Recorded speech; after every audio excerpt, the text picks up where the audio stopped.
大家好，地膽帶路遊香港，我係阿識。今日同大家去全香港最古老嘅粥鋪，食碗白粥。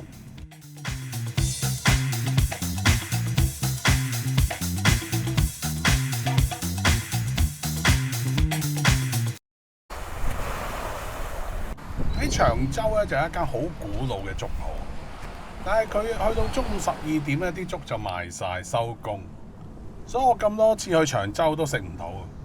咁為咗一嘗呢啲古老粥鋪嘅味道，所以今日咧就7點鐘睇完日出就去試下呢間最古老嘅粥鋪。咁同大家數下一啲老粥店，新興棧咧就50年，佐敦嘅新光咧就55年，元朗嘅國記都有55年。咁呢個新雲里咧原來都有60年，上水嘅東莞佬啊都有60年，柴灣嘅財記有65年。最耐歷史咧就係長洲依間麗欣記。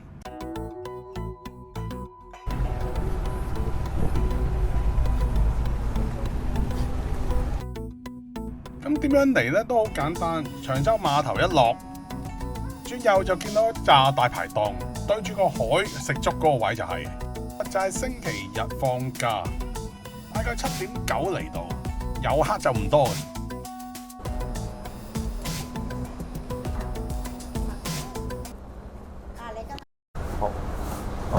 腸粉啦，唔該，整一條油炸鬼，唔該晒。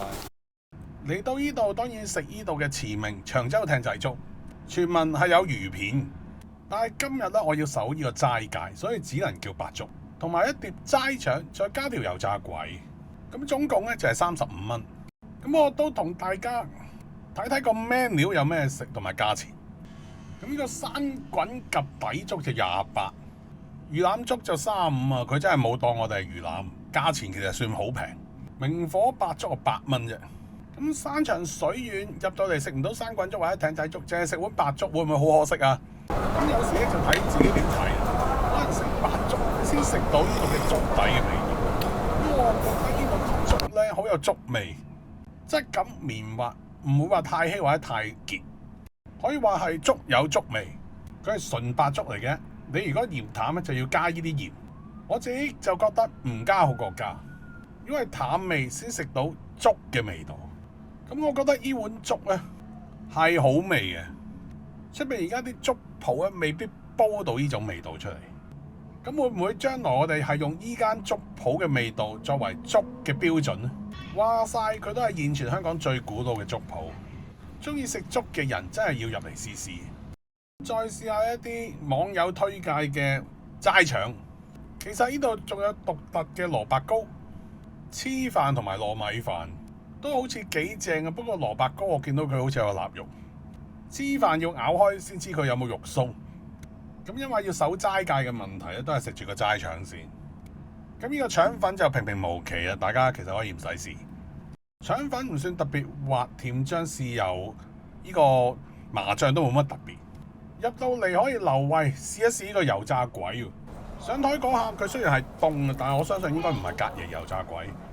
咁搣開咧，你會見到佢係鬆軟嘅，食落就都有少少脆喎。我嘅意思，呢種係一啲舊式油炸鬼嘅老味道，就唔係而家嗰啲新粥鋪咧整嗰啲炸兩追求個油炸鬼好脆好脆。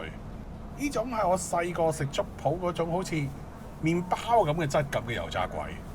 你喺側邊睇咧，佢係有啲空氣感啦，但係食落係會飽肚同埋實在。你再嗒真啲咧，其實佢個皮咧係有少少好似豬仔包嗰種脆嘅感覺。而家嗰啲脆皮炸兩就會炸到條油炸鬼好似薯片咁脆。咁但係入邊嘅質感咧就會變成好似棉花咁鬆泡泡。咁問翻大家細個有冇試過攞油炸鬼去揼泥班？點解用油炸鬼唔用麵包咧？隻嚿油炸鬼冇咁容易化，所以依餐打算嚟食白粥，估唔到驚喜係呢條油炸鬼。咁人生就係咁奇妙，你預備好嘅嘢有時會唔出現，你冇準備嘅嘢突然會俾你驚喜。所以我都試下一個驚喜啲嘅食法，就係將呢條油炸鬼飲啲腸粉豉油。我唔知大家會唔會咁樣食，不過我都係覺得自己首創嘅啫。至少我自己係第一次咁樣食飯，我就覺得還可以。舊時喺汕頭就食過一味餸叫鬼馬牛肉，即係油炸鬼炒牛肉，味道都真係幾鬼馬。另外嚟呢度食粥，亦都可以享受呢個美麗嘅海景。大家有機會嚟長洲，記得嚟試下，不過注意佢嘅營業時間。中意呢個 channel 同大家發掘各區嘅好味道，記得 like、share 同埋 subscribe 呢個 channel。呢條片係講咁多，拜拜。